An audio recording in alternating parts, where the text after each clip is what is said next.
دوستان عزیز سلام علیکم.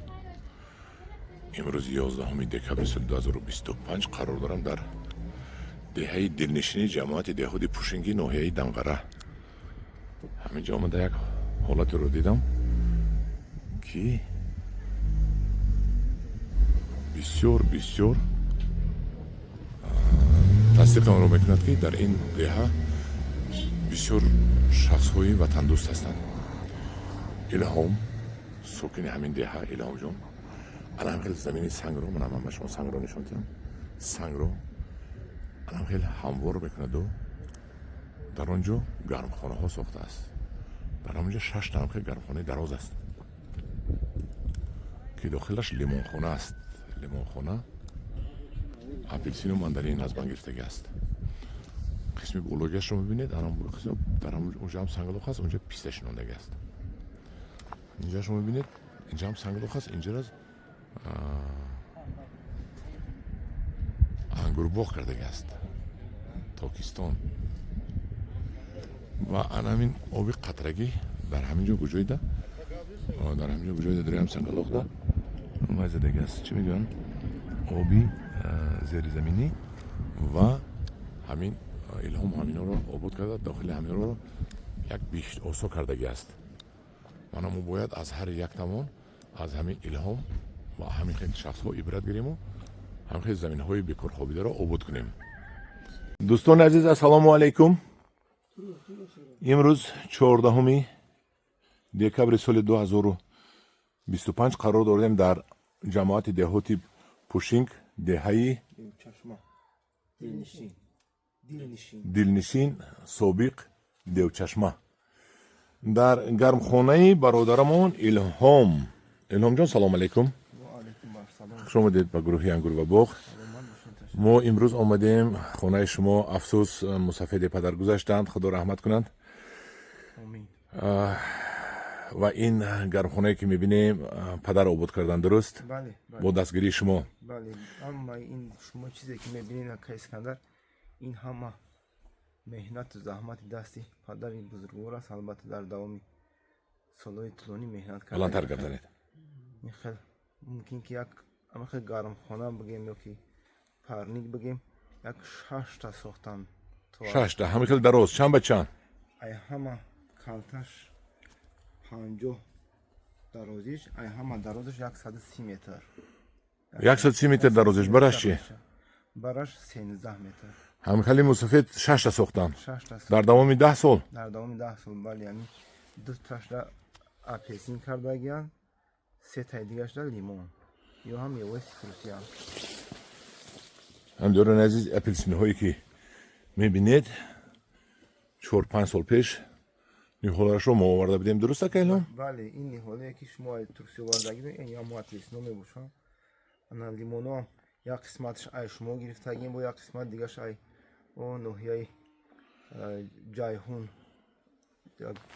جوش هم روسیا فراموش کردم چی نام داشت. منطقه هم ورش لابود همجا جوی پرورش لیمون گرفته بدید. همجا گرفته. مسفت پدر بگوانم از سر تو بگوی در درون همینجا بودن، خدا رحمت کند. راستی پروردگار جوش جنت نه پدر بعد نمازی بام داد تا خفته نه دورنی نمی برمادن. خدا رحمت کند. نامشون چی بودن؟ حاجی رحمان علی. حاجی رحمان علی. حاجی رحمان علی، بله، مومن حاجی رحمان علی خواجگی دهقانی با نام الهامی مومنزاد حجت خطی همه خدا خواجگی شد. همین اپلسین ها همین قدر بسیار میبندد. این ببینید هر سال همین خوشو میبنده. بله، اپلسین هر سال خرید یک باشته است، لیکن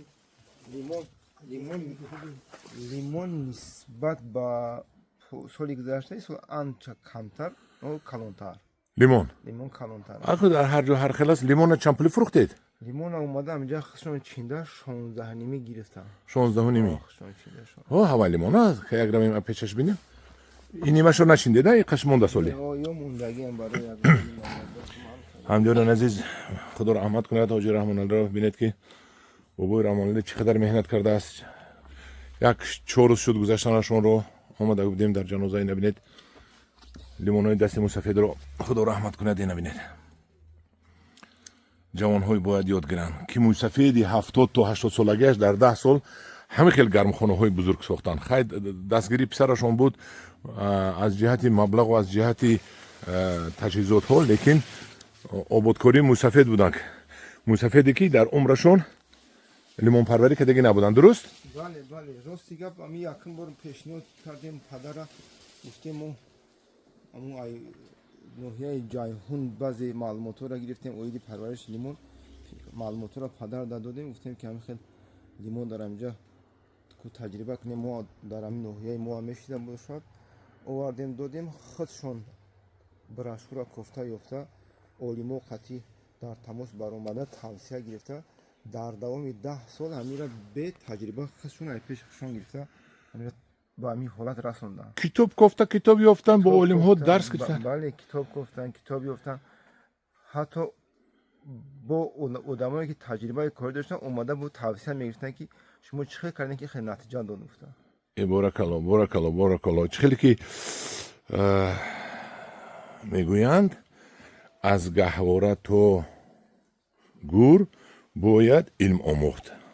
این ببینید که خدا رحمتی بابای حاجی رحمان علی در 70 سالگیش هم خیلی علم آموخته لیمون خونه کرده است. آفرین به حاجی بابا، آفرین. خدا رحمت کند، خدا رحمت کند حاجی بابا را. این لیمون چهارشو ببینید اینقدر بستگی اینا ببینید سر بگوش روی زمین پر از لیمون است با کلون کلون است. اینا ببینید حاجی هم لیمون فروشی داره ده؟ بله بله خدا خواهد نرخش چند پولی باشد حاجی؟ باز همون 16 نیم اپتیم ایجوش میفرستن در بازار 20 تا 20 را هست. درست درست. لیکن لیمون های شما در حقیقت همش کلون کلون شدگی. دوستان عزیز این درخت رو ببینید. این لیمون ها رو ببینید چقدر بستگی سر به گوش یک تاشو برداریم من ببینید.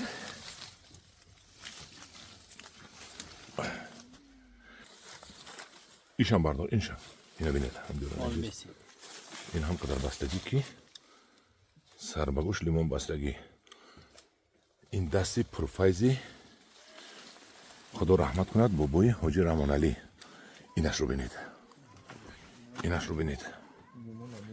لیمون رو ببینید سر به گوش بو همش یک کالیبر ها. بله همش کلون کلون خرید یا خیلی که همش کلون کلون. اینو ببینید، اینو ببینید. لیمون با منداری حیوان رئیس منداری آزین ببینیم. اینو ببینید انشاءالله ماشاءالله.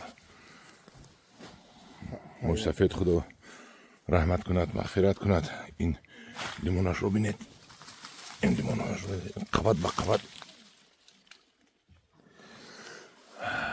خدا این اپیلسینشون، این اپیلسینشون ببینید خیلی بستگی اپیلسین ها. اپیلسین در بازار 25 سومونی بودگیست ها. 25 سومون. اینو ببینید بو ما خوردیم این را چنان شیرین است که این و اینش ببینید در یک درخت هم لیمون است منه و هم اپیلسین است در یک درخت. همین قسم پایونش لیمون، قسم پایونش لیمون، قسم بلونگش اپیلسین. بیاد این طرف رویم. نبینید این قسم پایان لیمون میبریم قسم بلو اپیلسین. بعد میگویم که اپیلسین در تاجیکستان نمیشد و فایده ندارد. چقدر فایده ندارد؟ کیلوش 25 سومون در بازار. این اپیلسین ببینید، اینو ببینید. این طرفش اپیلسین، این طرفش لیمون. این پیوند کردگان دیدید. دست مستفید گل بود خدا رحمت کند. این طرفش لیمون.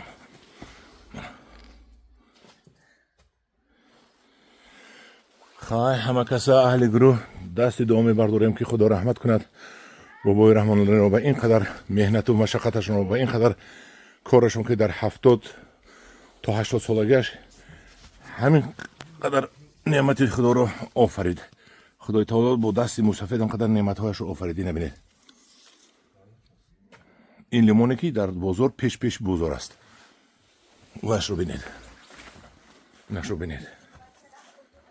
خواهی همدارین عزیز با همین ما نوارو از گرمخانه های بابای خدا رحمتی حاجی رحمان علی با آخر میرسانیم. چی گفتنهایی داره در حق مستفید حاجی خدا رحمت کند؟